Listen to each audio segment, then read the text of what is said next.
Les voy a invitar a que abran su Biblia en la Epístola Universal de Santiago o Carta de Santiago, en el capítulo 1, y como introducción voy a leer el versículo 16 y 17. Para la honra y la gloria de nuestro Señor Jesucristo.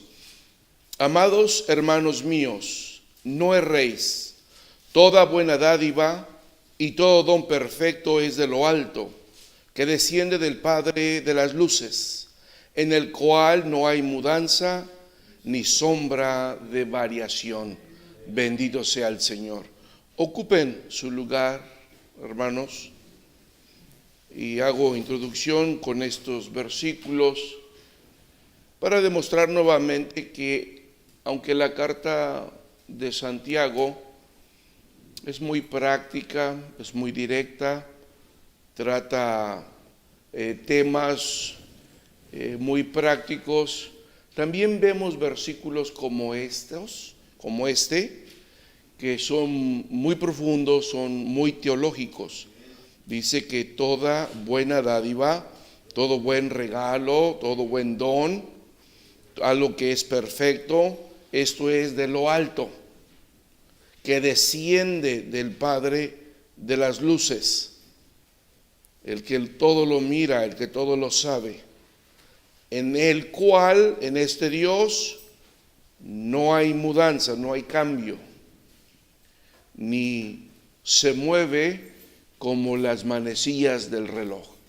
No va cambiando de lugar, no va cambiando de parecer. Hoy dijo una cosa, mañana dijo otra cosa. No. En el Dios en el cual confiamos, descrito por el siervo de Dios Jacobo, es que este Dios no cambia, este Dios no se muda, este Dios no cambia de parecer, no dice una cosa hoy y otra cosa el día de mañana. Bien, el día de hoy ya vamos a entrar en materia, analizando versículo por versículo de esta carta, y a esto le hemos titulado un estudio expositivo. El estudio expositivo es el método de analizar el texto bíblico, donde el objetivo principal es comprender plenamente el significado o su significado, el significado que el autor quiso transmitir a su audiencia general. Esto es importante. No vamos a interpretarlo para ver qué nos quiere decir a nosotros el día de hoy. No, ¿qué quiso decirle Jacobo a sus oyentes originales en el primer siglo? Y después de interpretarlo, comprenderlo, entonces ya vamos a poderlo traer a nuestro tiempo. Siempre vamos a partir de qué significó para la audiencia original. ¿Y cómo lo vamos a hacer? Examinando de cerca cada parte del texto dentro de su contexto inmediato, lejano y canónico. Ustedes ya saben esto, ustedes ya saben cómo hacer esto. Vamos a estudiar un texto, vamos a ver qué dice en el mismo pasaje, qué dice en los capítulos, qué dice en el libro. Encontramos alguna realidad de lo que está hablando Jacobo en alguna otra parte de la Biblia. Bueno, eso es lo que vamos a ir también viendo a la luz de las Escrituras. El estudio expositivo examina cuidadosamente todos los detalles de un texto y hace múltiples observaciones para descubrir y exponer su verdadero y completo significado en términos sencillos que toda la audiencia de hoy pueda comprender y obedecer.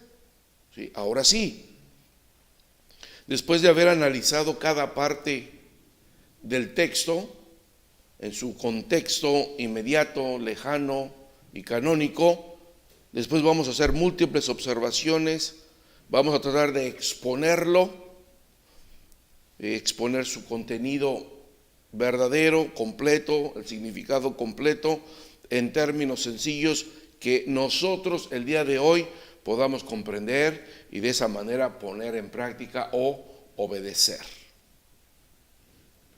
El estudio expositivo implica considerar cada versículo o sección individualmente. ¿Y cómo se va a llevar este estudio? Versículo por versículo, sección por sección. Lo vamos a hacer analizando su estructura gramatical. Esto es un verbo, ese es el sujeto, dónde está la acción, quién recibe la acción, desde la estructura gramatical original. También estudiaremos su género literario.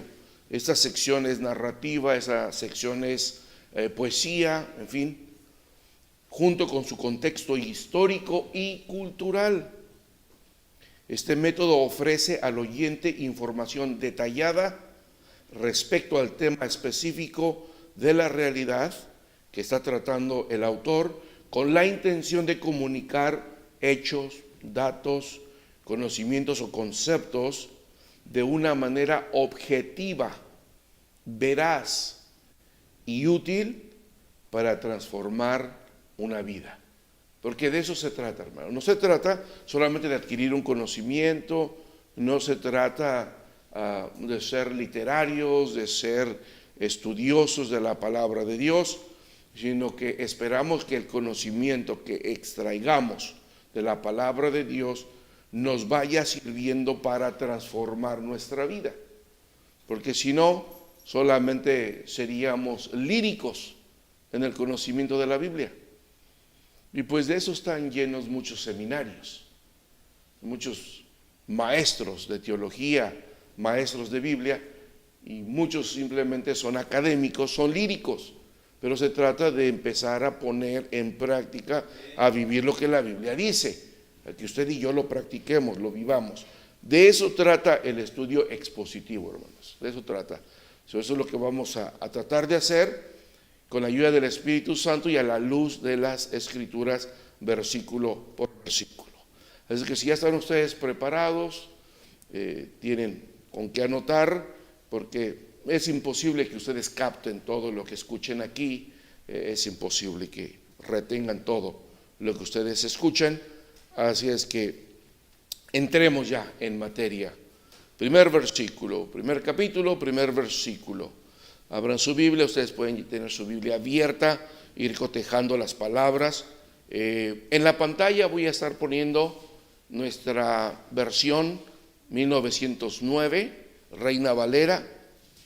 Yo estaré presentando otra traducción, una traducción personal del griego al español, a como yo lo he comprendido, a como yo lo he analizado. Estaremos viendo ambas. Siempre en la pantalla estará nuestra versión Reina Valera 1909. Bien, dice la Biblia: Jacobo, siervo de Dios y del Señor Jesucristo, a las 12 tribus que están esparcidas, salud, la salutación es un saludo. También puede decirse este versículo: Jacobo, esclavo de Dios y del Señor Jesucristo, a las 12 tribus que están en la diáspora, saludos. Puede ser otra traducción y es correcta. Bien, vamos a ver por qué. Antes de explicar el versículo, vamos a ver algunas palabras clave que son importantes para nuestra interpretación. La primera es la palabra siervo. La palabra siervo, de la palabra griega doulos, se translitera o se escribe esclavo. Literalmente o figurativo, involuntario o voluntario. Quiere decir que en el caso de doulos, en el griego original, las personas podían llegar a ser esclavos voluntariamente porque tenían una deuda, tenían que pagar la deuda y entonces se alquilaban, se vendían por un periodo de tiempo para pagar su deuda. Eso era una esclavitud voluntaria. Una esclavitud involuntaria en el caso de que la ciudad donde usted vivía había sido conquistada en algún momento, había recibido el ataque de algún imperio, de algún ejército, y en la batalla ustedes perdieron la guerra, ustedes perdieron la batalla, sus murallas cayeron, la ciudad fue tomada. Entonces muchas de las personas murieron por resistir el ataque, por resistir el sitiado, y los que quedaron vivos pues fueron forzados a ser esclavos. Unos eran involuntariamente y otros voluntariamente. La palabra se aplica de igual manera y también se aplica de una manera literal, que eres esclavo, trabajabas para alguien, te levantabas a las 3 de la mañana, 4 de la mañana, trabajabas 12 horas en el campo, los 7 días de la semana sin ninguna paga, porque eras un esclavo. Figurativo es de que estás a las órdenes o que tú mismo te consideras al servicio exclusivo de alguien. Y eso es lo que vemos que Jacobo está diciendo. Yo, Jacobo, voluntariamente me rindo a los pies de Dios. Me hago siervo, servidor del Señor Jesucristo. Reconozco que Él es el Señor. Reconozco que Él es la autoridad.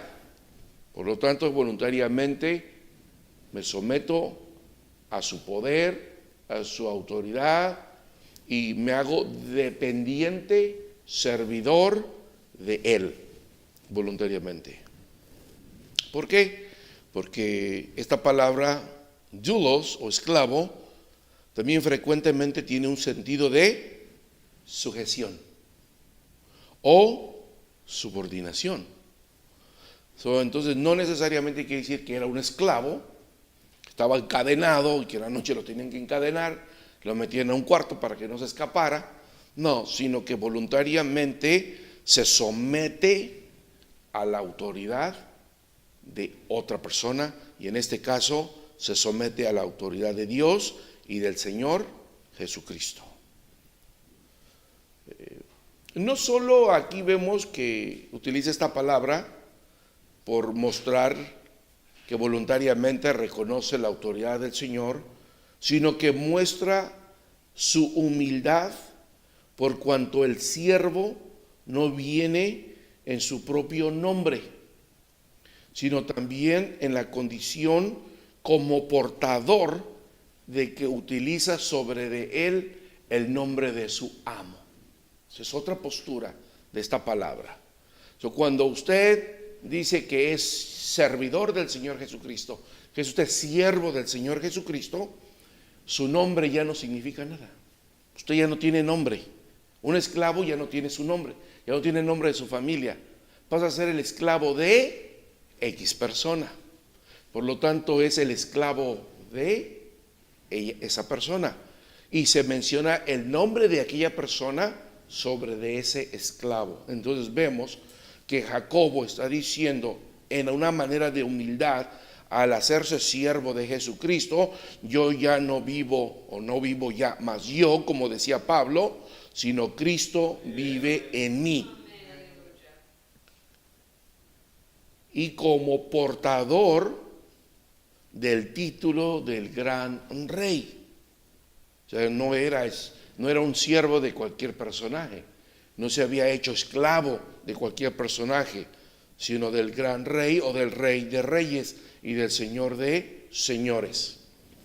Pero también esta unión de palabras que utiliza él, que es Jesús, Cristo, es poco usual en la manera de que no es aquí como un título.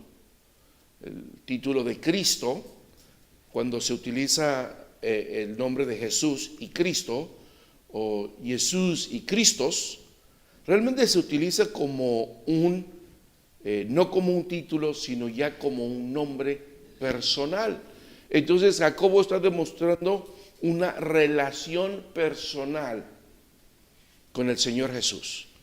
No es de que solamente se puso las órdenes del Señor Jesús, no solamente invoca sobre de él el nombre del Señor Jesús, sino que reconoce que Jesucristo no es un título, sino es el nombre de la deidad. Y por eso es que él se somete a la autoridad de Cristo.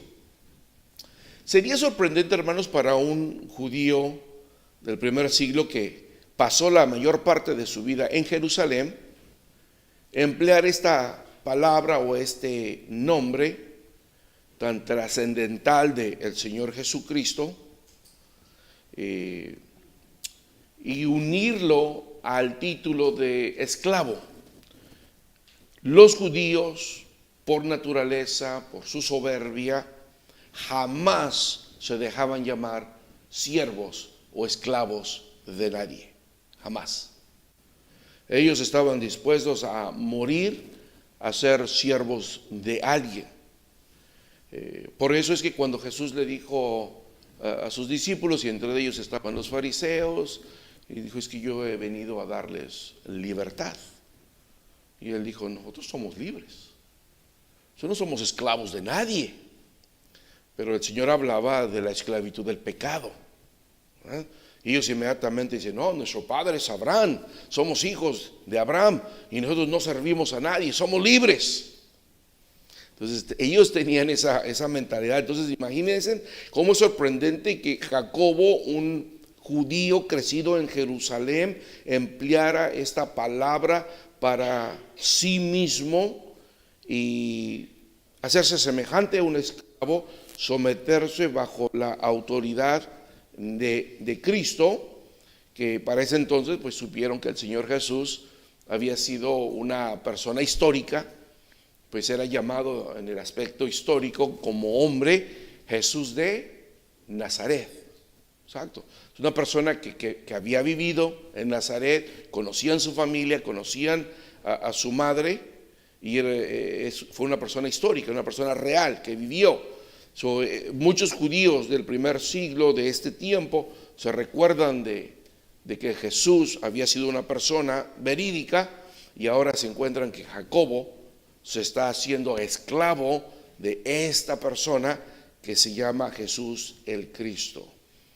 Y no podemos tampoco pasar por desapercibido que tiene un matiz helenístico en la manera en cómo se presenta aquí Jacobo y cómo él utiliza las palabras griegas para dar a conocer lo que él es y lo que es Jesucristo para él, utilizando el título de Curios.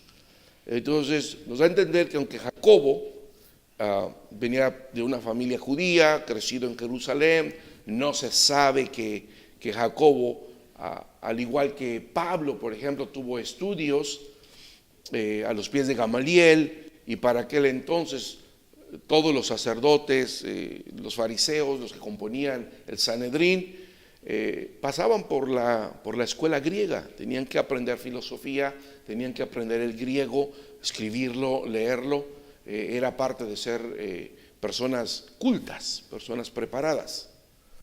No tenemos esa noción de Jacobo, el medio hermano del Señor. Sin embargo, vemos en la manera como está escribiendo, porque es importante cuando entramos al versículo 2, porque tiene en mente a la audiencia a la que le va a escribir, y es a los judíos en la diáspora, los que están esparcidos entre los pueblos gentiles de la cultura griega, y sabe que muchos de ellos quizás hablen más griego que hebreo, y entonces los quiere alcanzar.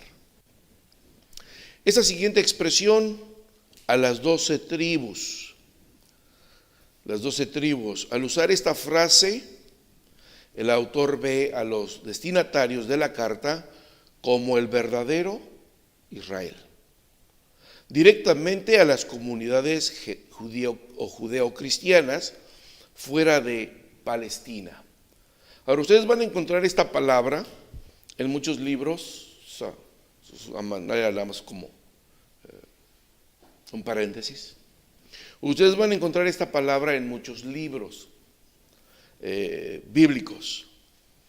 Sin embargo, no es del todo correcto llamarle a Israel o a la tierra prometida Palestina, porque esta palabra Palestina fue una palabra que se cuñó después de la destrucción del templo de Jerusalén, después del año 70, a raíz de que el emperador en ese tiempo quería erradicar no solamente a los judíos, sino erradicar todo lo que tenía que ver con Israel, con Jerusalén, con el judaísmo. Entonces, si ustedes estudian, llega a sus manos un libro de historia del primer siglo del Medio Oriente, del Imperio Romano, se van a dar cuenta que hubo esta política desde el gobierno romano de querer exterminar toda noción de Israel, Jerusalén, la religión judía, los judíos. Entonces el emperador ordenó que se le cambiara el nombre a Jerusalén y le empezaron a llamar de otro nombre. No me recuerdo ahorita el nombre, pero le empezaron a llamar con otro nombre, y a la región prohibió que le llamaran Israel, y dándoles crédito a los filisteos, le empezó a llamar a toda la región Palestina. ¿Okay? El propósito era erradicar todo conocimiento, toda historia judía o judía cristiana del Medio Oriente. Entonces, se puede utilizar, simplemente que esa es la razón por la cual surgió esta palabra. Y bueno, yo creo que el hermano o la hermana que compuso esa hermosa alabanza de tierra de la Palestina, donde nació Jesús, quizás no tenía esta información y por eso puso ahí Palestina. No sería correcto, porque sería aludir o alabar la idea de este emperador de querer erradicar todo lo judío del Medio Oriente. Bien, la iglesia se ha apropiado del título, este título de las 12 tribus, que tiene que ver con Israel. Vemos en nuestro tiempo que la iglesia se ha apropiado el título con bastante naturalidad, porque la obra del Mesías era verdaderamente restaurar ¿qué? Las 12 tribus, ¿sí? Esa era la misión del Mesías. A lo suyo vino y lo suyo no le recibió. Entonces lo podemos ver en Ezequiel 37:21, que ese era el plan, el trabajo del Mesías. Y los cristianos ahora son considerados los verdaderos herederos de la fe judía. A ver si su hermano Luis, nos lee 1 Corintios 10:18, y una hermana, aquí está el micrófono, nos lee Filipenses 3:3, por favor.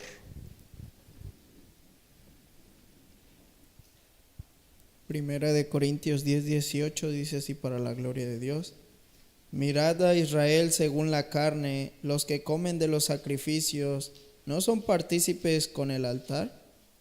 Bien, ¿se dan cuenta de esa palabrita que puso después del Israel? El Israel según, ¿por qué está especificando? Porque hay un Israel según el Espíritu, ¿sí? Si no, no tendríamos, o sea, si solamente hay un Israel, pues ¿para qué mencionar que es Israel según la carne? Se está refiriendo a todos los que genéticamente o sanguíneamente descienden de Abraham y forman parte del pueblo de Israel según la carne, según la raza, ¿correcto? Porque hay otro Israel, un Israel que es espiritual. Filipenses 3:3, por favor. Amén. Micrófono. Nosotros somos la circuncisión, los que servimos en espíritu a Dios y nos gloriamos en Cristo Jesús, no teniendo confianza en la carne. Entonces nosotros somos ¿qué? ¿Quiénes ahí dice, hermana Liz? Somos la la circuncisión. ¿Y a quién le pertenecía la circuncisión del prepucio? A los judíos solamente. Solamente a los israelitas, solamente a los judíos. Ahora Pablo dice, nosotros los de la circuncisión, pero no de la carne, sino la del espíritu. ¿Sí se dan cuenta? Utiliza un juego de palabras, pero lo que quiere decir es de que hay un Israel natural, carnal, y hay un Israel espiritual. Por eso es que con facilidad este nombre de las 12 tribus fue apropiado con mucha naturalidad por la iglesia del primer siglo y la iglesia desde ahí hasta el día de hoy. Sí, hermano Ondilio. Tengo una pregunta, hermano. Entonces, ¿pudiera ser apropiado usar ese nombre ahora para la iglesia o depende del caso? Porque hay un poco de confusión, ¿no?, respecto a porciones en la escritura. Sí es apropiado, siempre y cuando tengamos dos cosas presentes. La primera, que no somos descendientes de Abraham según la carne. Tenemos que ser bien conscientes que nuestra línea genética, por así decirlo, es espiritual y no carnal. En nada nosotros descendemos, provenimos de Abraham, porque hay grupos que lo toman muy en serio esto y se creen hasta judíos. No, para nada. No, por nuestras venas no corre sangre judía, no somos de ninguna de las 12 tribus de Israel en cuanto a la carne. Eso hay que tenerlo muy claro. Segundo, que por el hecho de que seamos un Israel espiritual, y algunos lo quieran utilizar porque es bíblico, el nada tiene que ver con que observemos nosotros los rituales judíos o llevemos a cabo las fiestas judías o los sacrificios judíos, o querramos tener nosotros en nuestros templos el arca de la alianza, querramos tener en nuestros templos la estrella de David, que hay una grande discusión, porque la gran mayoría, y creo yo también, que no es la estrella de David la que tiene Israel en su bandera. Pero bueno, hay una discusión al respecto. Nada de eso, esos simbolismos los deberíamos traer nosotros a nuestras iglesias cristianas. Nada. Ni el arca de Noé, ni el arca de la alianza, ni querubines, ni ángeles, ni la decoración que se le puso al tabernáculo o al templo de Jerusalén, o alguna de las observaciones de sus fiestas o de sus ritos, qué sé yo, nada de eso. Siempre y cuando no hagamos nada de eso, no hay ningún problema en llamarnos el Israel espiritual, porque las escrituras dicen que por la fe y por el espíritu Abraham es nuestro padre, o decimos Abraham es nuestro padre, porque Abraham es el padre de la fe y nosotros somos un pueblo de fe. ¿Sí? Bien, sin caer en excesos tampoco, porque no nos llevaría a nada bueno. Bien, ya vamos entonces entendiendo cuál es la dirección que Jacobo lleva al hacer su introducción o su saludo aquí en el primer versículo. Jacobo, siervo de Dios y del Señor Jesucristo, le escribe a las 12 tribus que están esparcidas y les dice salud o saludos. Bien, ahora entonces hay que ver esta palabrita, esparcidas. Y esta palabra que encontramos en el español es la palabra diáspora, que se traduce dispersión. Miren, y el griego no es tan difícil. Si ustedes se dan cuenta, por ejemplo, esta es la D, D-A. Esta S con este puntito, ese palito ahí, es una S. Dias, y esta letra es la P, que es PH. o P, dias, po, y la que parece P, ahí es donde sí se confunde un poquito, porque entonces a la hora de estudiarlo, acuérdense que esta es P y acuérdense que esta es R.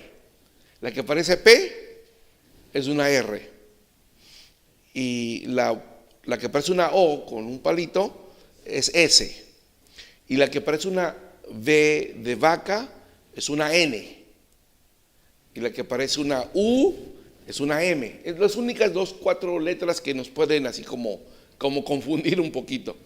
Aquí clarito dice diáspora, porque ese es R-A, diáspora. Se translitera dispersión o esparcimiento. Hablando específicamente de Israel, residente en países gentiles. No se le llamaba a los judíos que vivían en Samaria o en la parte norte de Galilea, o la parte sur de Israel. No, si estaban en el país de Israel, eran judíos o israelitas. Esto es para israelitas residentes en países gentiles, en otros países. Sin embargo, la segunda parte del título suscita cierta controversia.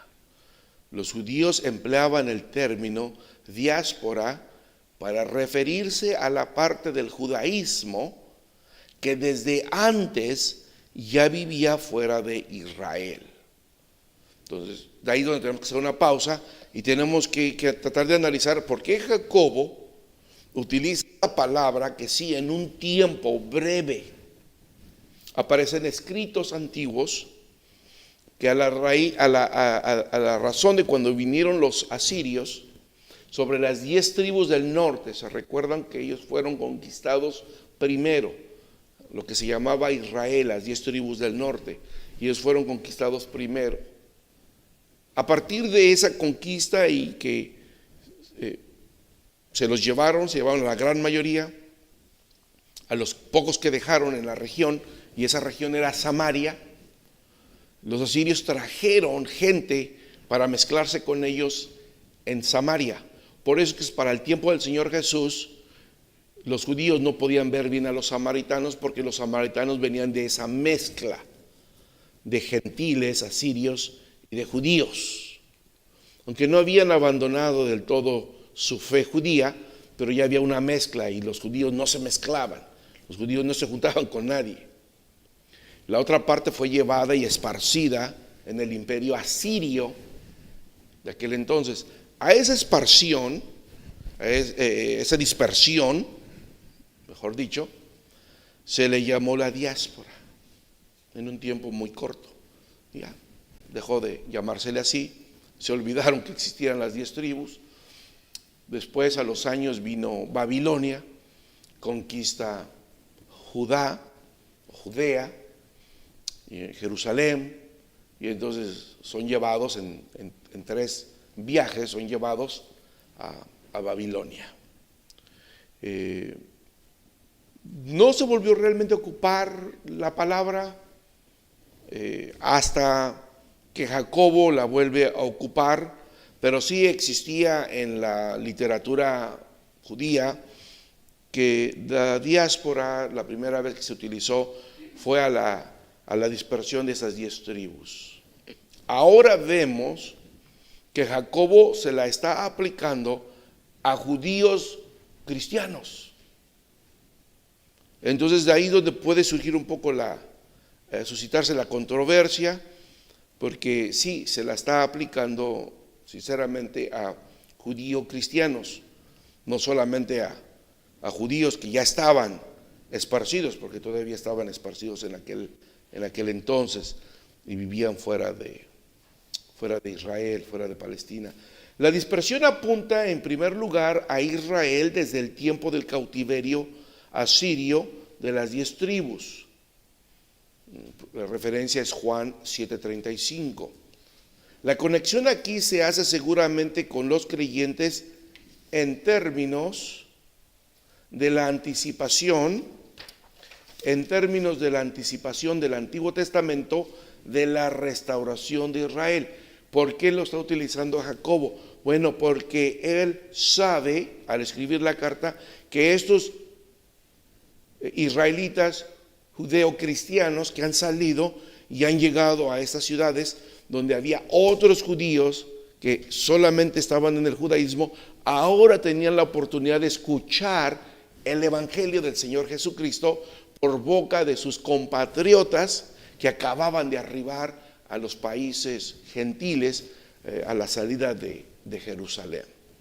Entonces, parece que está en el pensamiento de Jacobo el decir, no solamente voy a incluir a los que están en la diáspora, que son judíos en países gentiles, que todavía no conocen de Cristo, pero los voy a juntar. El pensamiento es de que los judíos que están saliendo de aquí y llevan el mensaje, se lo van a compartir. Y entonces el grupo de judeo-cristianos va a crecer y están todavía fuera de Israel, ¿sí? Entonces es ahí como se maneja esta interpretación para que veamos que no choca para nada. Y es que la diáspora se manejaba, por ejemplo, si usted quiere anotar por ahí para sus notas, el Nehemías 1:8, Jeremías 33, y en la literatura judía, en un libro que se conoce como Sol, así se conoce, Sol,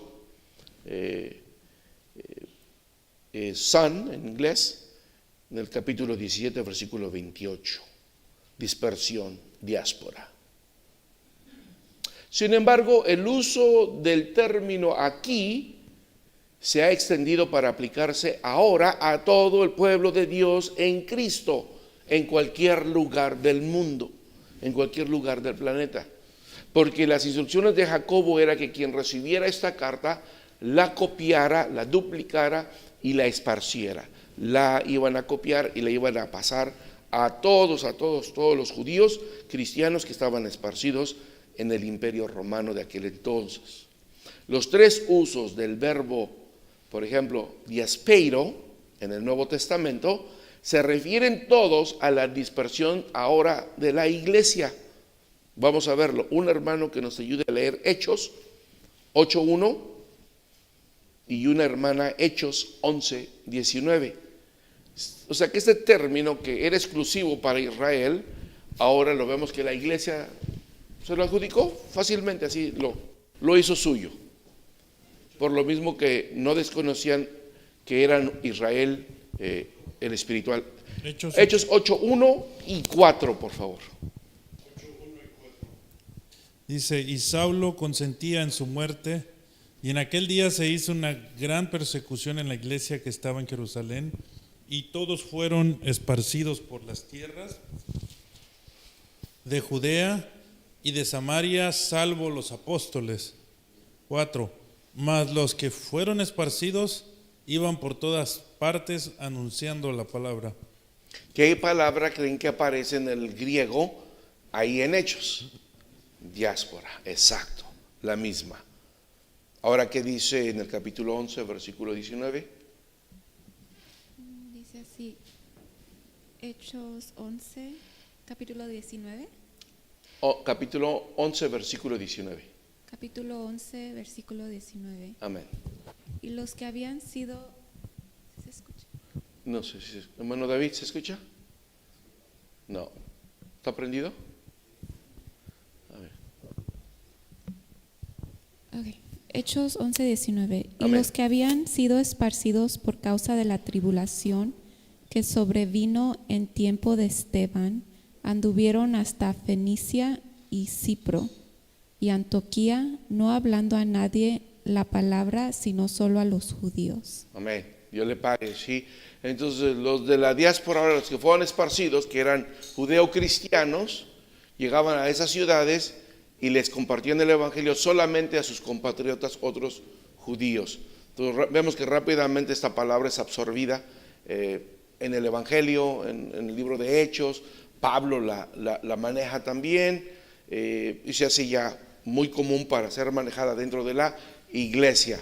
Nosotros, de alguna manera, también podemos ser incluidos en la diáspora, en los dispersados, porque gracias a eso el evangelio llegó a nosotros.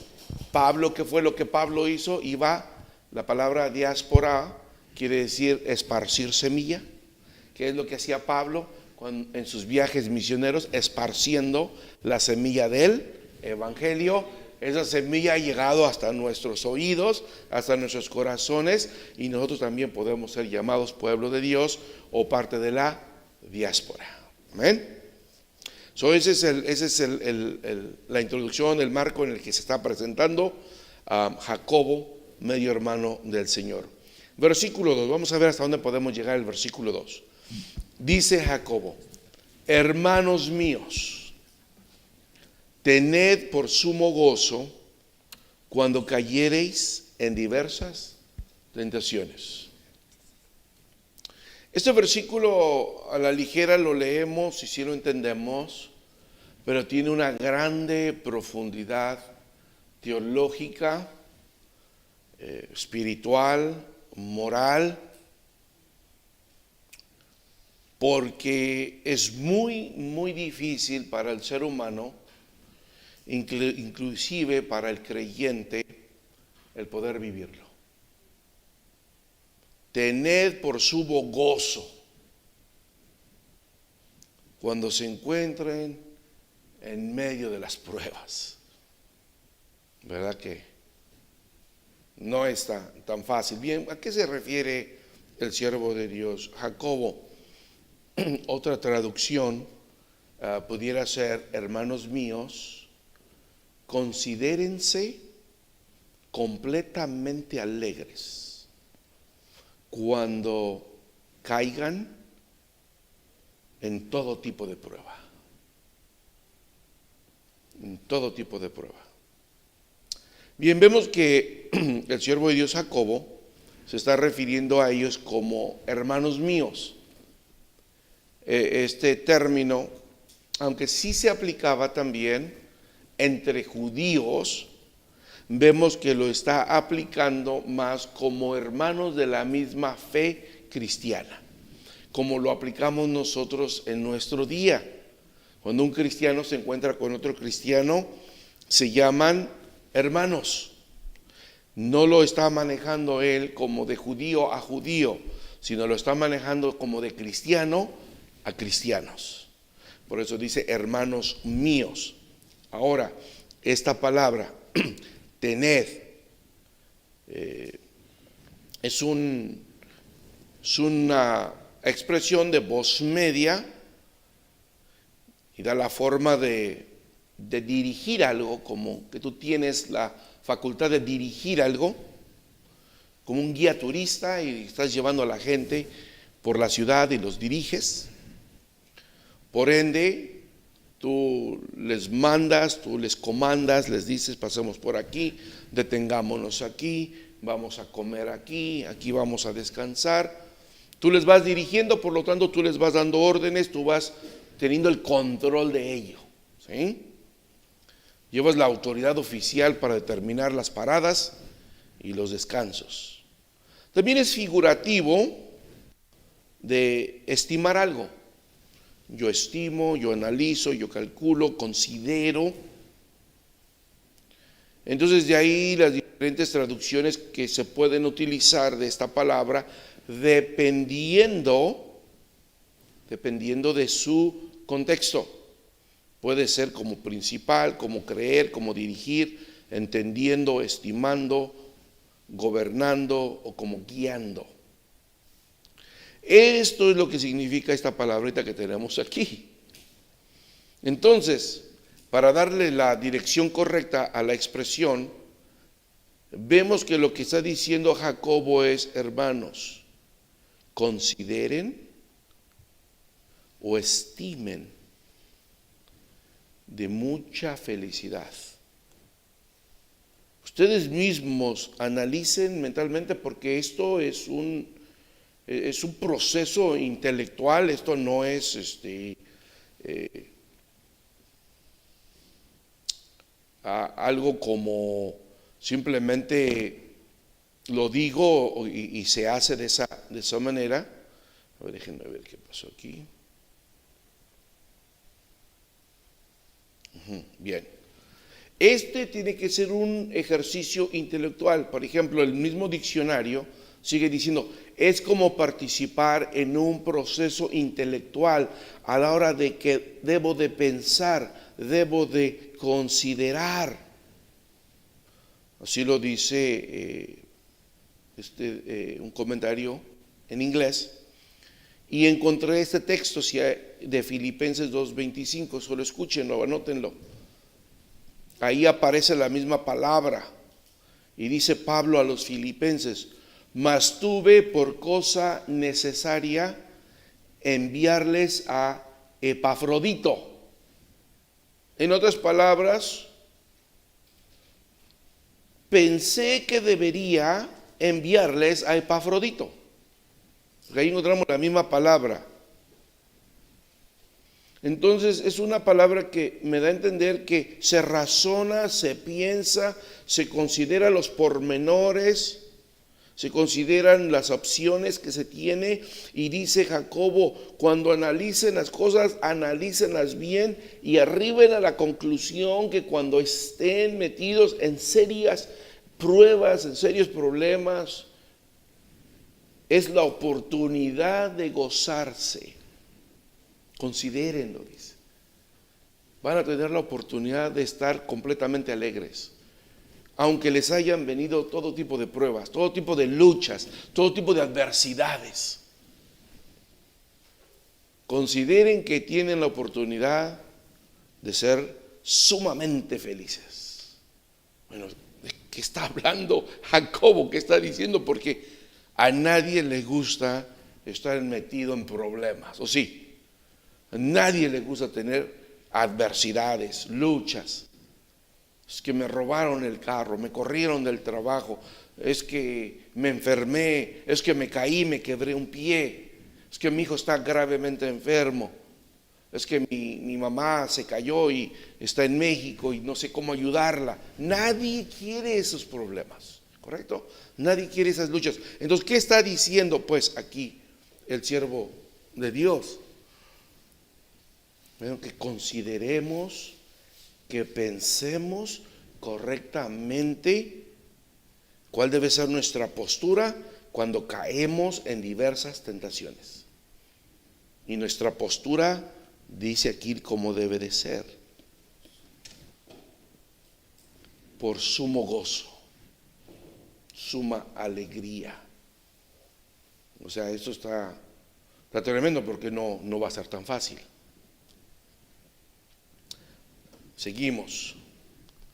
Tentaciones. ¿Qué son las tentaciones?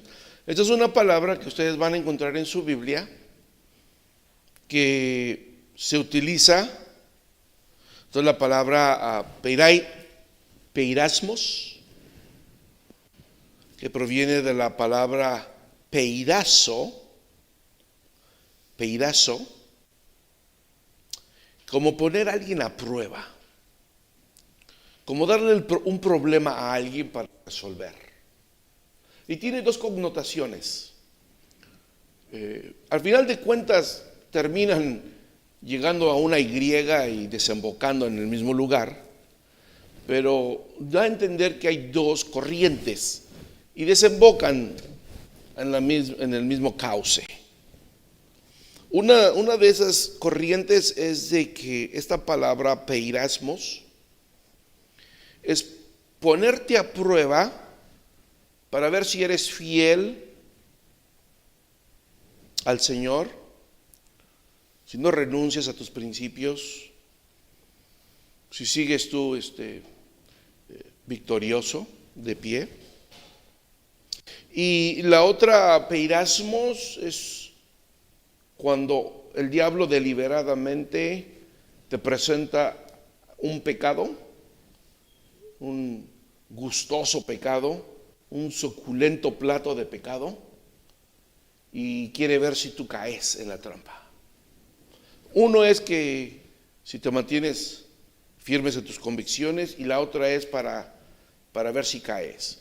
Una es para demostrar tu carácter, pasas por el fuego, es una prueba, y el Señor quiere ver si tú eres de oro sólido como dices que eres. Y la otra es Satanás tentándote con un plato de pecado para ver si le das una cucharada, metes la mano ahí y caes en pecado. Y la otra es para ver de qué estás hecho. Al final de cuentas, ambas desembocan en la misma corriente, porque si tú pasas por una prueba, debió haber sido algo que tú tuviste que resistir para demostrar que eres verdaderamente oro o eres plata.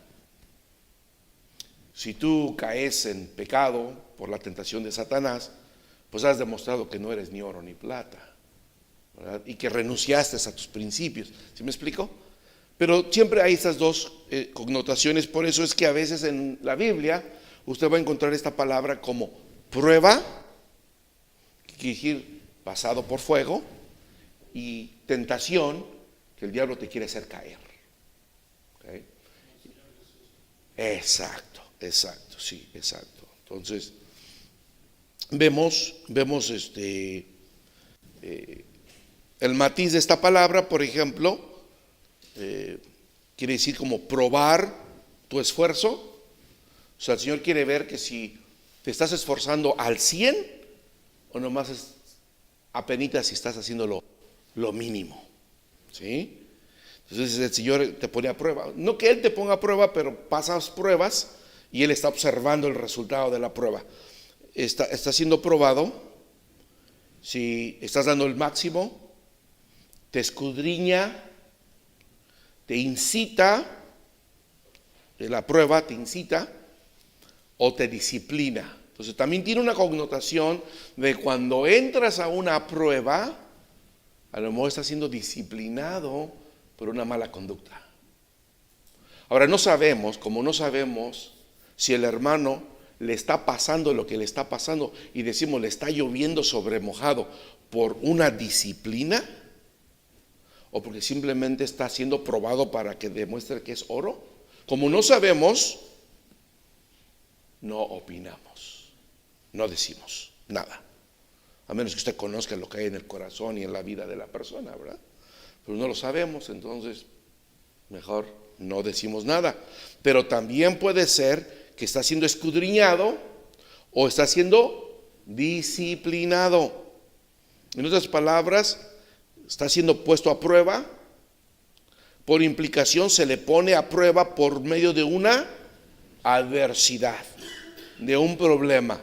Como en el trabajo dicen, ¿sabes qué? Mira, hablando por ejemplo, a ver si concuerda esta idea, en un campo, por ejemplo, de la ingeniería automotriz, ¿no?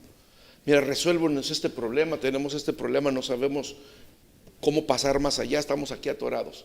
A ver, llamen al nuevo ingeniero, el que acabamos de contratar, el que acaba de llegar, denle que nos resuelva este asunto para ver aquí se va a demostrar sus habilidades. Si es lo que dijo en su aplicación que era y que sabía, denle el problemita, denle la adversidad, a ver si la resuelve. Es algo así como esto, a ver si la supera la prueba, pero tiene que haber una adversidad, una lucha, tiene que haber un problema que tiene que resolver para que pase la prueba. Entonces al final la palabra peraismos, que es la palabra tentación o pruebas, se entiende como una prueba, como una examinación, o tentar, o una tentación. Como les digo, dependiendo de su contexto, cómo es que se está presentando. Si es directamente el diablo que te quiere hacer caer, le llamamos tentación. Si está siendo puesto a prueba, bueno, pues obviamente la misma palabra lo dice, es una prueba. Amén. Un intento de aprender. También decimos que cuando caemos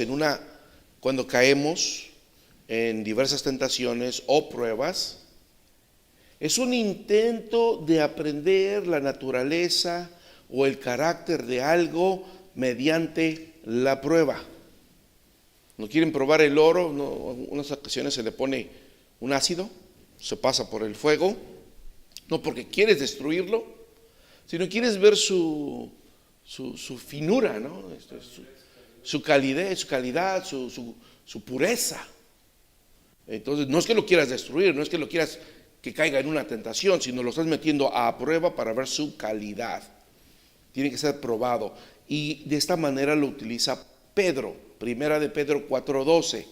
Carísimos, no os maravilléis cuando sois examinados por fuego, lo cual se hace para vuestra prueba, como si alguna cosa peregrina os aconteciese, pasajera. Antes bien gozaos en que sois participantes de las aflicciones de Cristo, para que también en la revelación de su gloria, cuando Él retorne, nos gocemos en su triunfo.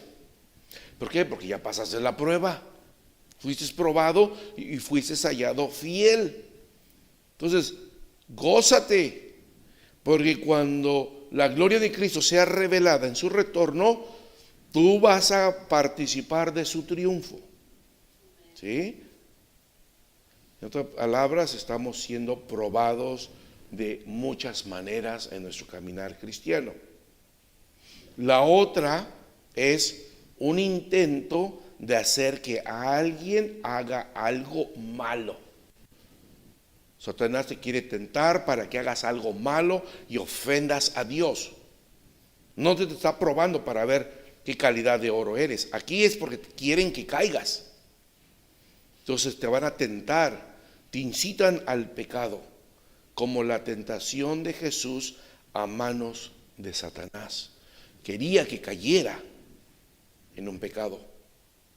Santiago 1:12 le llama: bienaventurado el varón que soporta la tentación, porque cuando haya resistido la prueba, ¿sí? Aquí está la misma palabra, exactamente la misma palabra, pero dependiendo de lo que viene diciendo, se cambia esta palabra. Tentación, soporta la tentación, porque cuando hayas resistido la prueba, recibirás la corona de vida que Dios ha prometido a los que le aman. Bien.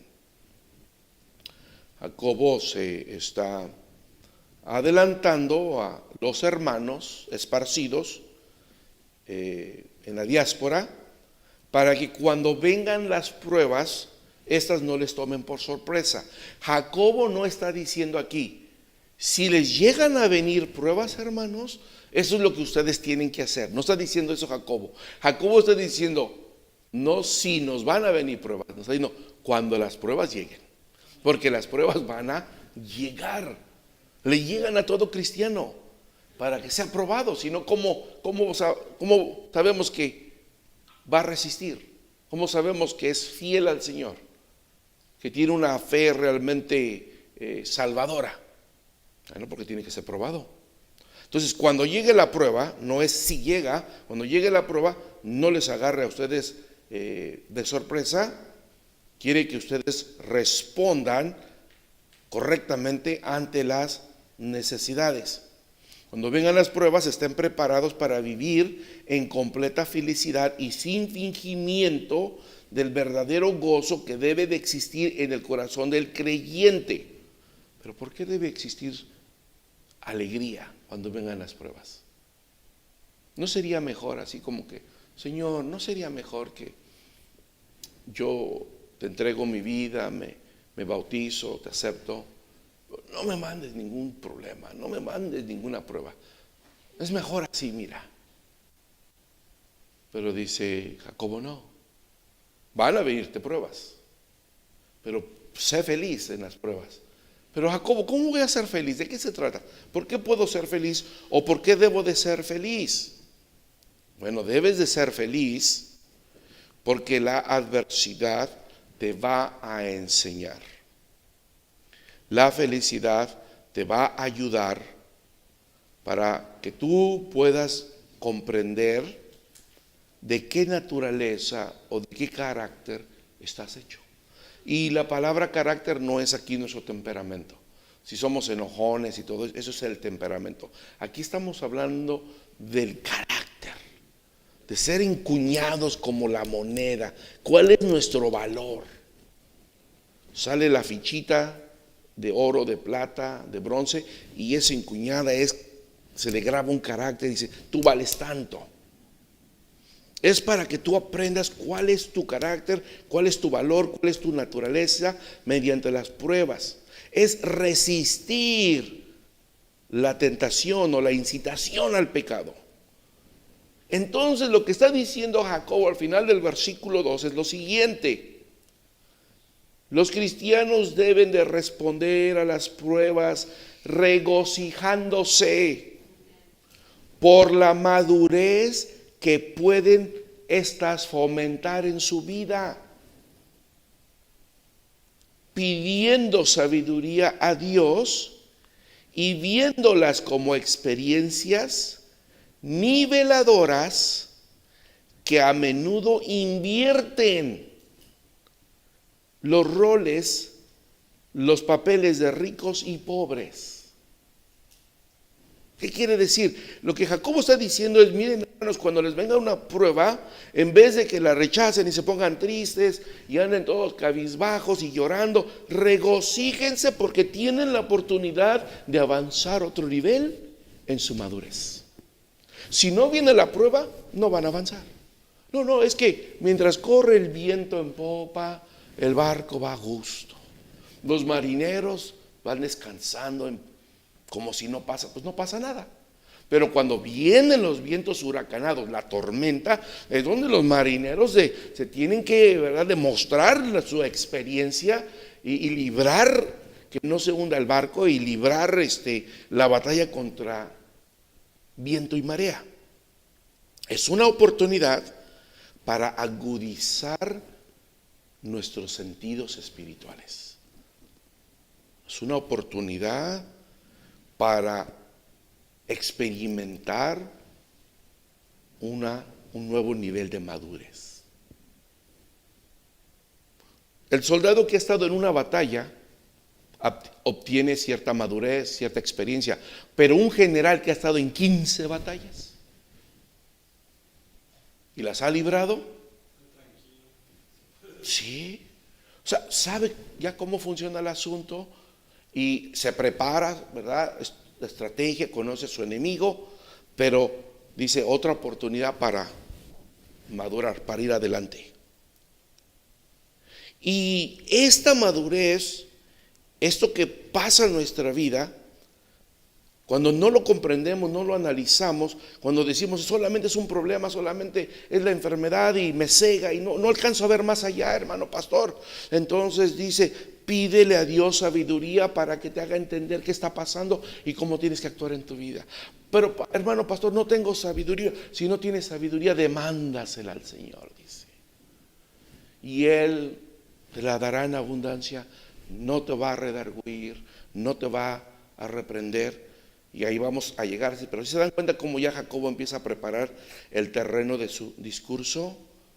Dice: y esta madurez te va a servir, dice, porque a lo mejor tú entraste siendo pobre a esta prueba, pero al salir de la prueba, al adquirir esta experiencia, esta madurez, ahora te das cuenta que no eres pobre, que eres rico en Cristo Jesús. Y el rico que entra a esta prueba, a lo mejor se le caen sus negocios, a lo mejor se desploma la bolsa de valores, su empresa cierra. Entró a la prueba creyéndose rico y termina dándose cuenta que solamente es un pobre porque no logró vencer la prueba. Entonces los papeles, los roles se pueden invertir de acuerdo a la madurez que alcancemos a través de la prueba. Y eso es lo que está esperando el siervo de Dios Jacobo, que nosotros entendamos, que nosotros analicemos. Por eso dice esta palabrita: considérenlo, deténganse. Ya les vino un problema, no empiecen a jalarse los cabellos, deténganse, analicen, consideren: Señor, ¿qué me quieres enseñar de esto? ¿Qué puedo aprender de esta prueba? Señor, de rodillas te pido: dame sabiduría, dame fuerzas para salir adelante, estar gozoso, regocijarme en medio de la prueba, porque sé que tú tienes para mí otro nivel de espiritualidad, otro nivel de madurez. Y no quieres que yo termine, ¿verdad? Simplemente sufriendo por sufrir, sino que tú me quieres enseñar a soportar el sufrimiento, a tolerar las desgracias y las adversidades sin quejarme ni rebelarme contra tu nombre. Jacobo nos está diciendo, debemos de ser transformados en medio de las adversidades, y es el tiempo de aprender. Por eso dice, gózate, porque llegó el tiempo de que vas a aprender, que vas a madurar.